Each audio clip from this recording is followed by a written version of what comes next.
Hello and welcome to episode 4 of How Uncivilized, a podcast where two mellow fellows explore the unknown regions of Star Wars lore. This episode continues on from episode 3, where we were discussing everything Kylo Ren. Now sit back and enjoy more fun facts about the swollest Sith around.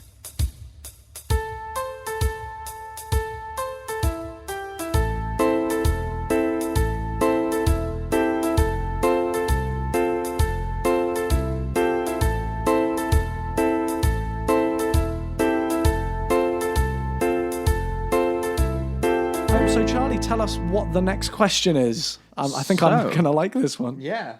The next question is, why didn't Kylo Ren immediately sense that there was something off with Finn and remove him from any further Stormtrooper missions? I mean, that is a great question. Yeah. I mean, it begs a lot of questions, so I can't wait to hear what you have to say. At the beginning of episode 7... there is the raid on Jakku by the First Order, a little unit of stormtroopers, and that's good old Finn's first outing as a stormtrooper when he was named FN 2187, Yeah, of course. And there's an exchange which happens after battles ensued where Ren can sense FN 2187's Finn's fear, and this isn't like something we speculated. This is clear in the film because there's that moment where they share helmet contact, or eye contact, as it were. Helmet contact. Yeah. So it's the thing of they have that moment of eye contact, and Ren knows that it is him because after Poe and Finn escape, he says to Admiral Hux that the stormtrooper was FN 2187. He remembers that particular stormtrooper. So the question is, why? Why didn't he get him removed from active service? Because he clearly wasn't. Again, if we're applying this to real world terms, in terms of saying like a battlefield and say you're going on a mission and your commander sees that, you're having some kind of mental issues, you'd definitely be pulled off. You'd definitely be either sent home or you'd have to go through some kind of check. It does kind of seem really bizarre that they don't have those kind of things in place. So, but yeah, tell us more. I've got a solution to this, a reason for this. Okay. And this is basically what I've been able to piece together through looking at the film, what actually happened. The quick answer is it's not Ren's job to do that. It's Phasma's job to do that. But then the question would be, why didn't Phasma do that? it? Yeah. And the answer is she did. She tried to. So if you remember back in the film, she kind of corners him in the pod. He takes off his helmet and he's awfully damp for a for a stormtrooper. Aren't you a little damp for a stormtrooper?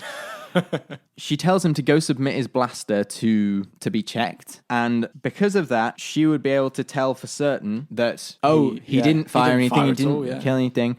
So that would kind of be the proof that, he needs to go back into reevaluation. That was her intention of he would go to the blaster report, he would then be sent for reevaluation. But of course, Finn doesn't do that. Finn leaves before he submits his blaster and immediately goes to get Poe. So Kylo doesn't do anything about it because he's like, Phasma's going to do this. Yeah, that does make sense. And Phasma doesn't particularly act strongly on it because it's almost a stupid thing to think, but she doesn't think this stormtrooper is going to go and set free because they're reliant too much on their brainwashing of these, these stormtroopers. They take them from birth, don't they? Yeah. And they sort of raise them that way and assume that their tactics are going to come off. And they're really, I think in the films, they're very complimentary of the way they do that and how the system is basically there's no way that's ever going to happen. Our system is just so infallible.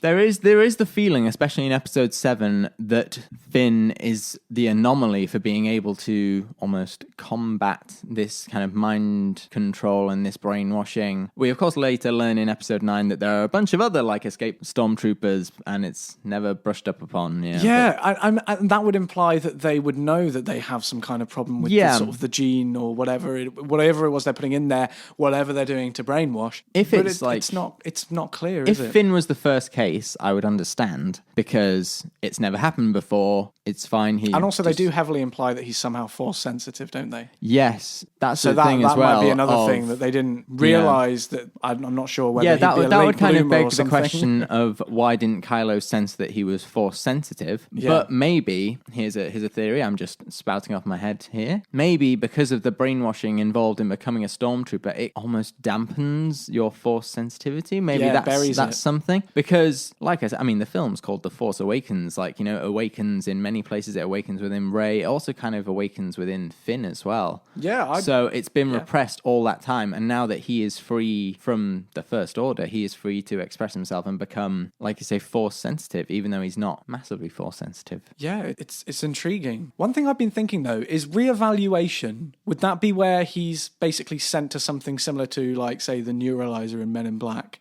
where he's basically, wiped and started again? I don't know if that would be... Maybe it would be like something out of in Blade Runner 2049 when he has to do the interlinked thing. Oh, yeah. It could be. Maybe it's something like that, or maybe it's just a kind of, like you say, wipe his brains, start from the beginning again. Or even more, like, dark. They just sort of terminate him. Oh, God. Well, I mean, you know... Good job he escaped, am I right? I mean, they're pretty evil. I mean, I wouldn't put it past them. They've destroyed, that's true. 5 planets. I mean, in one killing one dude, I don't think they're going to really scratch their head over that one. Here's something I found out in my research, just to put this out there. Apparently, Kylo Ren was opposed to the destruction of the 5 planets, but he got, outvoted by the rest of the First Order. No way! Yeah, what do you know? I wonder why that was. Was it possibly because of his connection to the Force and believes that somehow the living thing should... I don't know, maybe he was still light side in a way. To be honest, I think it's more of a thing of, he's eventually redeemed in Episode 9. We need to foreshadow this a bit more. Yeah, let's throw in some more information here to make it seem like good. He was definitely struggling, Absolutely, yeah. But so that question is, it's not Kylo's job to sort out the stormtroopers, and Phasma was complacent. Yeah. Where was human resources when you need them? Absolutely. Somebody watch that guy. He's clearly had a tough time. That's it for 2015 Charlie questions. We now move to the present with some Spencer questions. So you had question the first of these. Which was that, Spencer? It was, how did Kylo go about building his lightsaber, and why is it the way it is? Good old crossbar. Yeah. Caused a lot of it. I remember absolutely losing my mind at the first trailer. The trailer was amazing. It ignites and it comes out. Man. Back in the days when we were innocent and how old was I? I was 17, I think. Yeah, no, I was good probably about 18. But yeah, no, Christmas 2014. It was something around that time. Yeah, I remember it coming out. I remember the trailer, and I can't remember if it was the first one or the second one. I think it was the second one where you saw the Millennium Falcon. I'm trying to remember now. I can't remember. It was so long ago. Yeah. But whichever one it was, I remember seeing it going, that's amazing. Saw the lightsaber as well, and I was like, that's so cool. And then obviously all the sort of the major fans come out and be like, well, it's pointless. What's the point in having the... But anyway. But is it pointless though, Spencer? Well, I will tell you now. Please do. So I'll give you a little bit of context into before he was Kylo Ren, Ben Solo and his lightsaber. Pretty standard, but I thought I'd fill us in, make sure we're hitting all the nails. Mm-hmm. So right on the head. Well, right on the head, indeed. So Ben Solo constructed his lightsaber around 15 ABY. That was when he started his Jedi training. Indeed. Yeah. So it kind of makes sense that he would... That follows. Yeah. I'm glad our information doesn't contradict each other. Yeah, I'm gonna... that could have been... constructs his lightsaber in 10 ABY. It's like, this dude had potential. This dude had bags of potential. Comes back from school being like, I made a dangerous weapon. Like, no, Ben, put it down. Put it down. Maybe that's what the neglect was. It was him building dangerous weapons in school and Luke and Leia having to deal with their problematic child. Definitely the sign of some kind of evil genius. Absolutely. So it was around 15 ABY. It was originally a blue blade with no modifications. Now we see that in the flashback in episode 8. You can see him wielding his blue lightsaber against Luke, and we have that clash, and then the explosion, which you quite rightly told us was a big old Force Storm. Woo! That apparently he kicked off. No, it was Palpatine, if you remember. It's always it's all Palpatine. So it had a kyber crystal and a power cell, a diatom power cell. Now, all lightsabers have a power cell and a kyber crystal, so that goes without saying. I just thought I'd give some insight into what a lightsaber is made up of, so when I go into the next bit, you get an idea. So the blade ignited using a switch. Now, he didn't change the switch. Switch is pretty standard. It's either a switch or a button, I think, in most. I mean, these are the things you don't know. It looks like they're using the Force to ignite it. And I think in some lightsabers, you can do that. If you're sort of masterful enough, it makes sense that you'd have a switch. I mean, child safety. I always imagined that, like, there was always a switch or button on the lightsaber, but they would just use the Force to press the button kind of thing. That's what I always imagined. Well, yeah, I mean, obviously there's going to be something which needs to move to ignite the lightsaber. At the end of the day, it's it's just a mechanical fuse, it's a mechanical item. You know, it's not. They're not creating some kind of magic light beam. But yeah, so that's basically a good little bit of context of that. The crossguard lightsaber. This was a design used from ancient Jedi. Ooh. From years and years ago. So basically, this first came up in, I believe it was the Rebels series. Okay. So that's like a sort of an animated series about a little tiny team of rebels, and one of the guys in there is a former Jedi Padawan, and the other one's like a little apprentice of the Padawan. But anyway, it's really cool. If you haven't watched it, go check it out. It sort of fills in a lot of lore. You find out a bit more about Darth Maul's story, which is kind of cool as well. So, I mean, worth a little watch. Worth a little go. But yeah, so apparently it came from around the time of the Great Scourge of Malachor, which was a battle that happened in the Ancient Republic. That sounds amazing. Yeah, it's basically where it seemed like the Jedi were fighting the Sith in this temple, and there was this huge, it would appear some kind of force storm or energy surge, but it gave the idea that when they were going through it in Rebels, that basically no one survived it, it seemed. Okay. There was a huge battle, and a lot of them were wiped out, it would appear. But yeah, again, something cool to look into. Absolutely. So the actual lightsaber, going back to Kylo Ren's lightsaber, again, it has the crossguard. It was built around a dangerously flawed kyber crystal. So was that the same kyber crystal as the one in his blue lightsaber, or a different one? I think it was a different one. Okay. That he had found. I see. But it was in itself flawed. I think it was cracked. Okay. So basically, the actual lightsaber, the hilt had to have vents to stop the lightsaber overloading. See. So would those vents be two vents either side of the main blade? I don't want to give anything away. But that's pretty much it. But it had a focusing crystal, which, using activators, split the yellowy red blade as we know it into 3 separate blades. Yeah. This creates the crossguard blades known as, I want to say, Quilons or Quillons, or I don't know. That's what they call them anyway. It's a weird name. It's weird. So the vents from which the Quilons or Quilons appeared. Tiny lightsabers. Yeah, that's it. A lightsaber cheese knife. Indeed. So they diverted the extra heat produced by the cracked crystal. Okay. Which gave the blade its jagged and unnatural look. So that basically, the vents were either side of the lightsaber, creating the 2 mini lightsabers on the side. Yeah. But they were needed to be there to stop the lightsaber overloading. But yeah, and so because it was cracked, it was dangerously unstable. So you had the kind blade. of like Kylo Ren.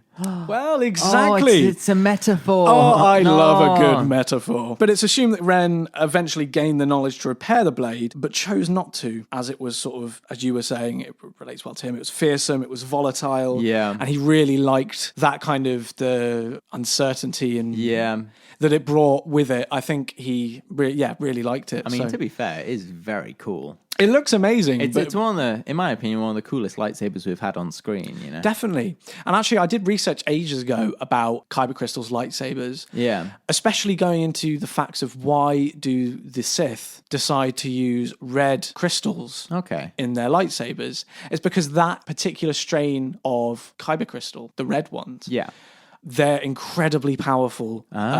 They increase the energy surge through the lightsaber anyway. And they're more likely to, when you're battling, they can create a surge that overpowers the lightsaber and basically breaks it. So they can break an opponent's lightsaber just by hitting it, I assume hard enough, using the force. So it basically completely destroys the blade.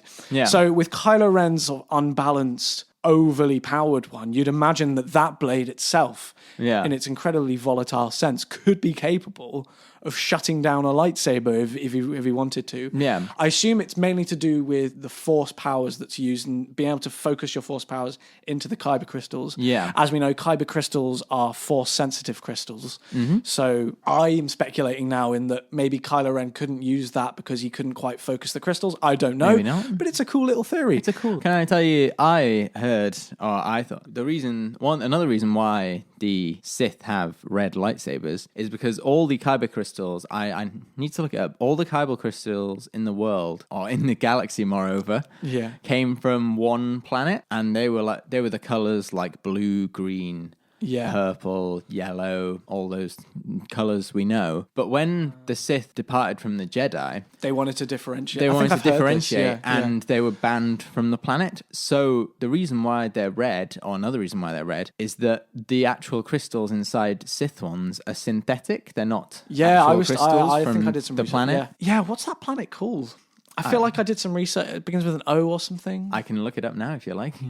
Well, yeah, you can. Yeah, go for it. Let's see what it is. Because it's a really interesting planet, I think, because they reference it in the Clone Wars TV series when they're building their lightsabers. Obviously, kyber crystals, there was like a temple on, was it Jeddah, I think? And that's part of canon. Okay, so apparently it's from many planets. So that's a letdown, because they're also... The place I was thinking was Ilum. I think that was the one that was referenced the most earliest. I wonder if that's because that information I got years and years ago now. So I wonder if that's been changed since the new, because of course we did see them mining it on Jeddah. So now I wonder if they've changed the canon. So now it's everywhere. Well, as it's opposed something to we that should theory of it all being from one planet. Indeed. Well, it's something we should maybe bring into another episode where we could possibly sort of delve into the deep origins of kyber crystals and how they've sort of perhaps changed the canon. I don't know. As we stated earlier in 2015. We could do a whole episode on the changing of canon, you know? Previous canon. Indeed. There's so much potential. So much to choose from.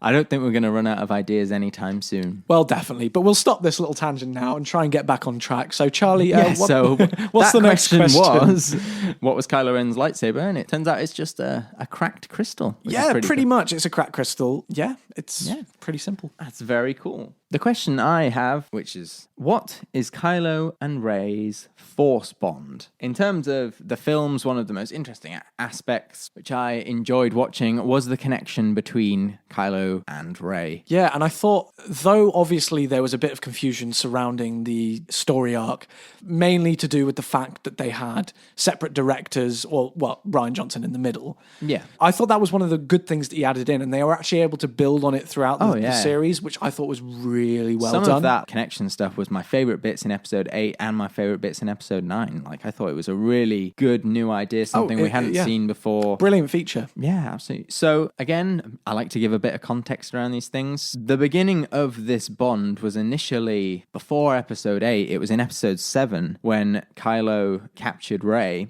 The first time they had this strange connection between them was when Kylo was trying to read Rey's mind to find the map and see what she sees, and she was so easily able to infiltrate his brain, and from that moment the seed was planted. Yeah, Ren was very surprised that not only was she able to do that, but she was able to infiltrate his mind so easily, like almost as if it was too easy. Either she was incredibly powerful or there was this connection between the two of them. Yeah. That moment seemed to be the beginnings of the reawakening of Ben Solo, because when Rey entered his mind, suddenly Kylo Ren, who'd been very focused, all these emotions which he'd been suppressing, they suddenly started coming back to the surface, and from that moment on, Kylo Ren felt weakened as a force user. Then we move on to episode 8. Yeah. That's where their Force bond really manifests itself. They meet, they talk, they get to know each other, and eventually really they let down their guard, and Rey tells him about her feelings of abandonment and solitude, and Kylo is really able to, be kind to her almost and be sympathetic. I mean, it's unclear as to whether that is some form of manipulation on his part, because I mean, it could be incredible. It could be both. It could be incredibly sincere, but a way of trying to bring Rey over to I feel the dark like side. Maybe it was more of a way of he could see there was this connection between them, so he wanted her to join him, and likewise she wanted him to join her. Milking that manipulation cow. This was his thinking behind his eventual killing of Snoke, was there is this connection between Rey and himself, which together they would be more powerful, because he could sense the power between the two of them and how connected they were. This was a unique thing in the Force universe, really. In episode 8, when she refused his hand, when he was join me, and she said no, that really affected Kylo Ren. Join me, and together we will rule the galaxy as husband and wife. Absolutely. I will kiss you before I die. He felt really betrayed by that, and I think Rey did as well, because they had foreseen that they would join together in the end, and they thought that was the moment in episode 8, and they kind of did, but also Ren couldn't let go of the dark side. He couldn't not want power. Yeah. So both of them felt betrayed because they thought that was their moment where they were joined together, but of course we know that was a later moment. Indeed. In episode 8 as well, we get an initial explanation of what the connection is. So Snoke reveals that he is the person behind their Force connection, but then after his death, the connection continues. So although Snoke might have set the connection up, there was clearly something more to it, because Snoke was now dead. Well, he was Palpatine. There was still something between them. Yeah, but was it still Palpatine? If Palpatine was Snoke, was it just Palpatine pulling the strings? It's possible. From way behind. But I will continue further and let you... Indeed. I'll give you an alternate reading of the situation. So, go ahead. Episode 9, Kylo goes to Exegol, meets Palpatine, and that's when Palpatine gives him the knowledge that Rey is in fact a Palpatine. So Ren thinks this is the information he needs to make her join him. There are these two families. She is ultimately, there is the dark side in her blood. These Force dynasties coming together. Absolutely. But alternatively, Rey's connection with Kylo confirmed to her that Ben Solo was still alive within him. It was kind of a situation of both of them thought they knew what was going on when neither of them were quite... Well, Rey was right. But... oh, sorry, I do apologize. Kylo was wrong. Rey was right. Their connection was still strong, if not stronger than ever, because... by the time we get to episode 9, they could pass things between them. This happened a little bit in episode 8 because there was the one where they were talking and Rey was in the rain, and after it finished, Kylo felt the rain on his face. So that was kind of hinted at then. But in episode 9, it's full on. They can pass things to each other. The first example of this is Kylo grabs Rey's necklace when she's at the festival, and through that necklace, they can get her location. Yeah. And the culmination of this really is Rey discovering her past through Kylo. He tells her it through their Force connection. He also reveals that they are a dyad in the Force. Because the Force isn't really present massively throughout the galaxy, it seems. Because the Force is a natural thing, it's always there. There are just these two Force users. The amount of Force they can control is so dense almost, because they are the two primary Force users in the galaxy. It has created this dyad where the connection between them is so strong. Kylo even describes it in the film as we are two that are one. So they are essentially the same person, and that's another reason why the connection between them is so strong. So although it was created by Snoke, or Palpatine, who was Palpatine, he created it, but the bond between them is so strong that it became something that was even more powerful than Palpatine could possibly have imagined. And it ultimately led to his downfall as well. Like, if they didn't have their Force connection, they wouldn't have been able to communicate with each other. Ben Solo wouldn't have ultimately turned, I don't think. And most importantly, Rey wouldn't have been able to pass him that lightsaber in the coolest part of the film. That was really cool. That was very cool. But also, like, makes me think very hard about the possibilities of teleportation in the Star Wars universe. Could he literally just sort of decide to use the Force and then just fly over to I don't know, just using the Force to actually, not projecting himself like Luke did, but actually, because as the Force bond showed, physical objects could move through the connection. Could that mean that they, possibly not through the actual Force bond? Yeah. So say if Rey was the other side of the galaxy and he was just walking around, had that connection, just like, oh, you need to be here, something's kicking off. He can just be there. And then, but you have to have 2 Force users to do it, maybe? That's what I'm getting from it. I feel like, although it's like, oh, they were using the Force, this was unique in the Star Wars universe. Yeah, that's what I'm getting from it. Like, it's amazing. Because they were the 2 Force users, they were the dyad in the Force, that was the reason their connection was so strong. Like, it's possible, like we've seen with like Luke being able to reach out and things like that, that if you're an incredibly strong Force user, you can project yourself to places, project yourself to people. But we've seen that this is a very difficult thing to do, because even projecting himself across the galaxy eventually is what resulted to Luke's death. Oh, so you reckon like it's sort of, you can do small things, but the big things would cause a sort of a hole in the Force. I like to think of it as what Luke was doing was a projection, but the connection between Ren and Rey was more like a bridge between the two. Right, okay. So they weren't projecting themselves out towards each other. They were purely,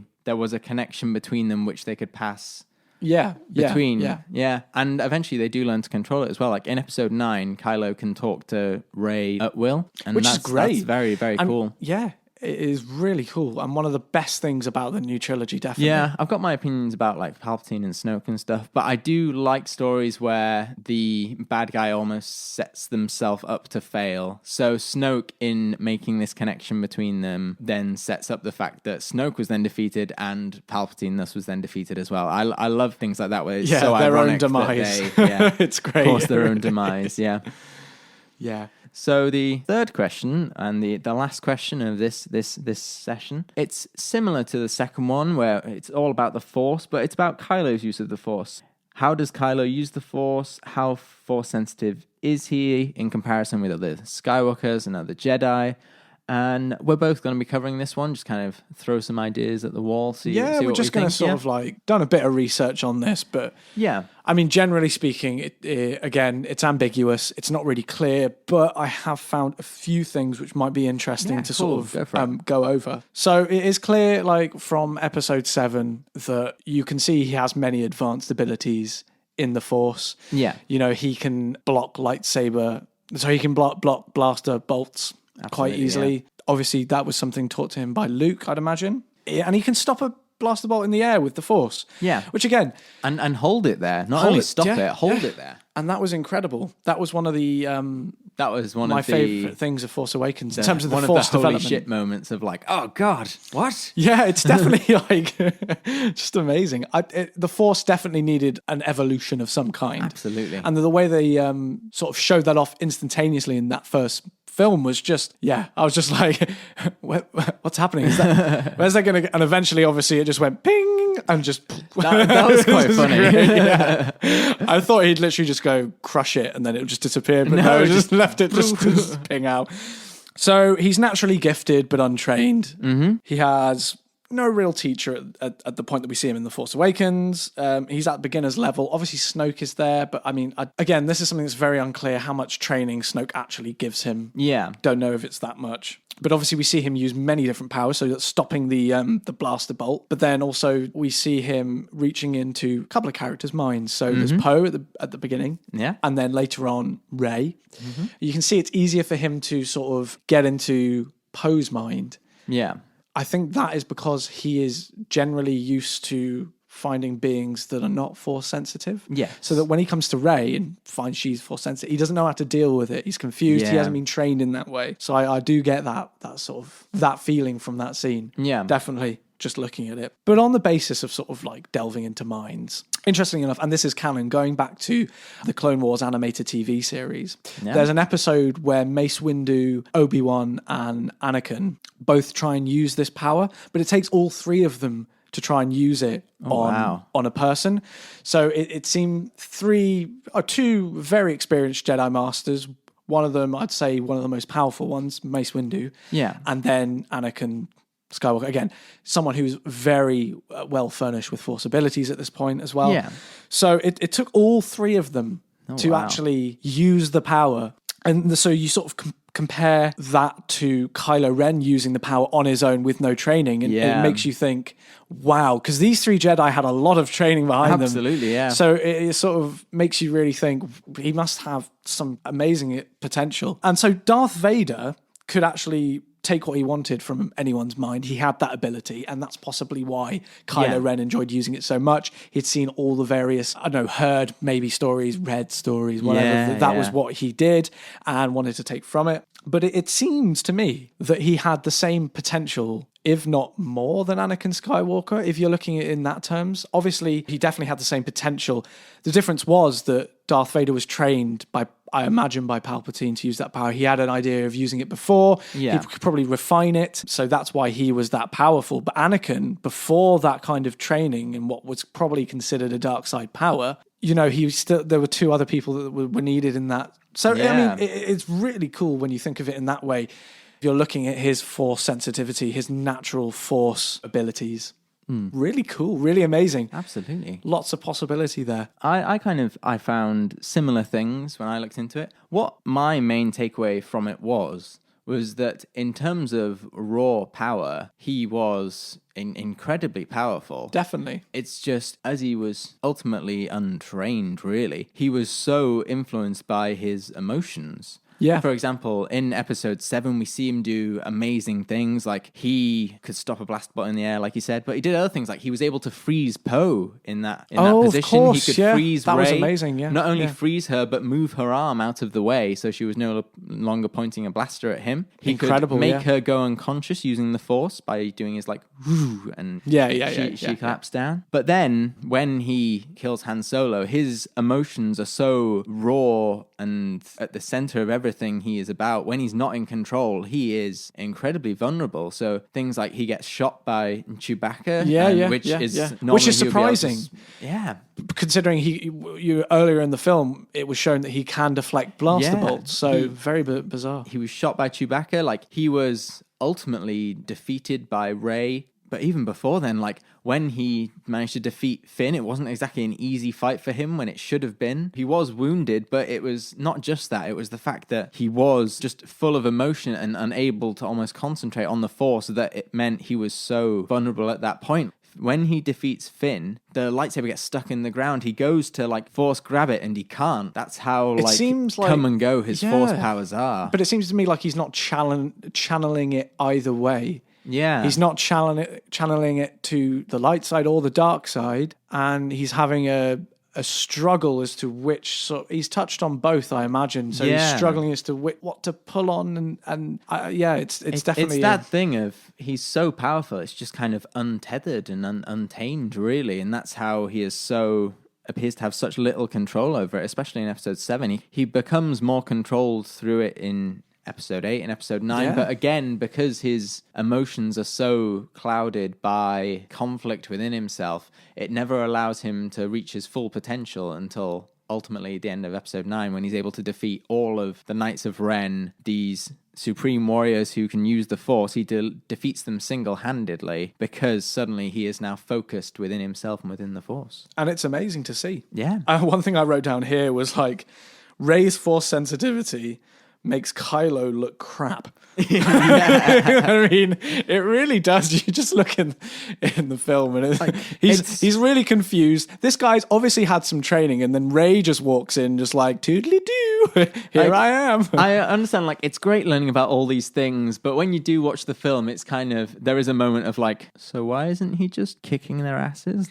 Yeah. I mean, I understand it now that I've done this research and stuff, but when you watch the films, it is quite jarring of he's so powerful, then suddenly he's not. there is an explanation for it. I don't know. I mean, it's up to your own personal opinion, really, whether that's a decent enough explanation. I'm kind of satisfied with it. I can appreciate it as what was actually happening within the character. Yeah, internal struggle there. It's one of those things of, again, I don't want to have to research that. I want them to show that on screen, his internal struggle. Again, really. It comes into like one of the problems perhaps with the trilogy was, for me anyway, it was the character development of all the characters in the trilogy. Yeah. I'm not saying that they were bad characters in this sense. I'm not saying that I'm not sort of hating on the trilogy as such, but I'm merely saying that like character development should have been looked at more in detail, because I feel like a lot of opportunities for us to understand the characters as viewers was just lost.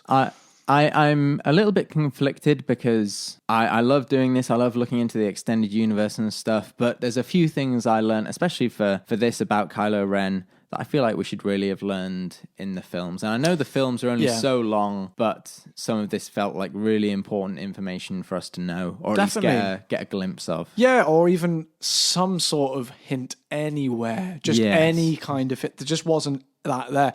But talking on that subject matter, that made me think of another question. And what do you think? Was Rey more powerful than Kylo? I don't think so. I think Rey was only better at what she did because she was less conflicted than Kylo. She was less emotional, really. I think they were equally matched, and you can see that. Like in episode 9, their fights are pretty much equal. Yeah, definitely. They were equally matched when they've had training, when they've on a good day, as it were. Yeah. But ultimately, I feel like within Rey, not that she wasn't conflicted, but she had more focus in terms of what she wanted to do with the Force and who she wanted to be as a person. And that was the difference between her and Kylo Ren.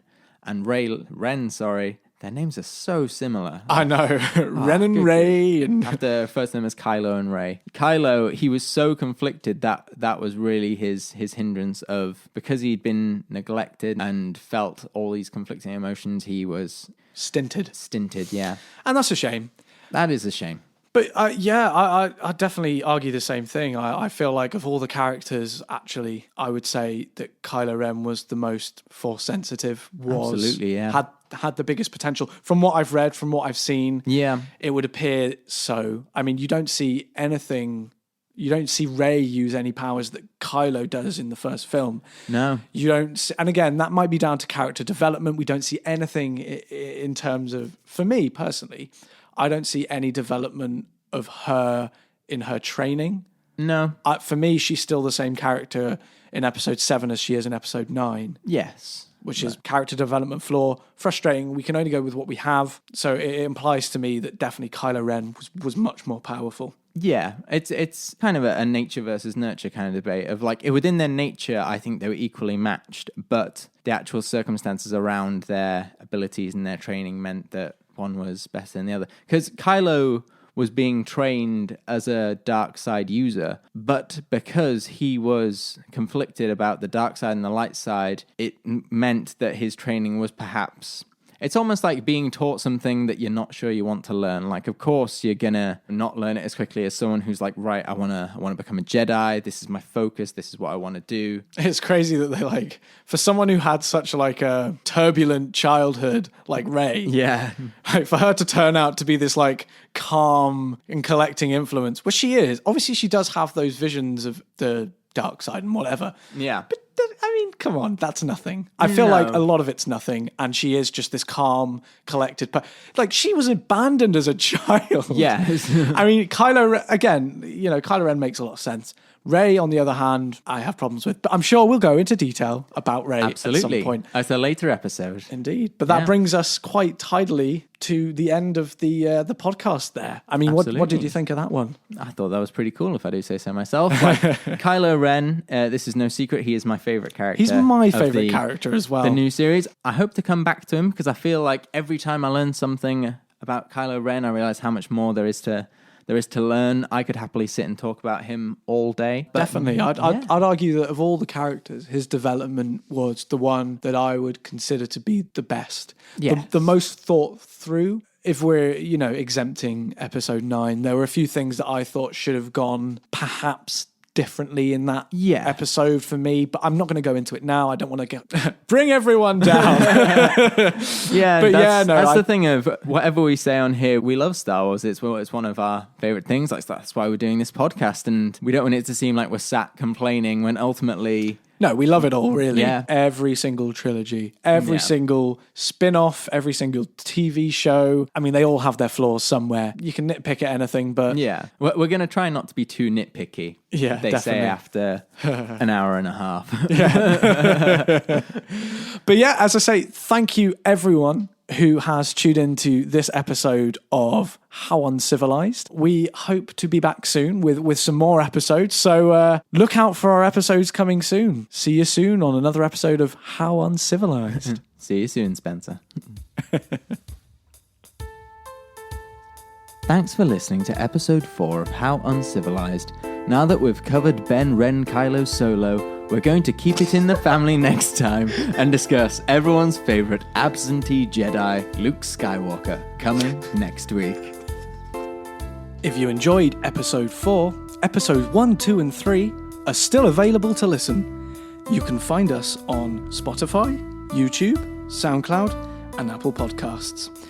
How Uncivilized was created by Charlie Feasby and Spencer Lawrence, and also produced and edited by the same fuckers. Nailed it.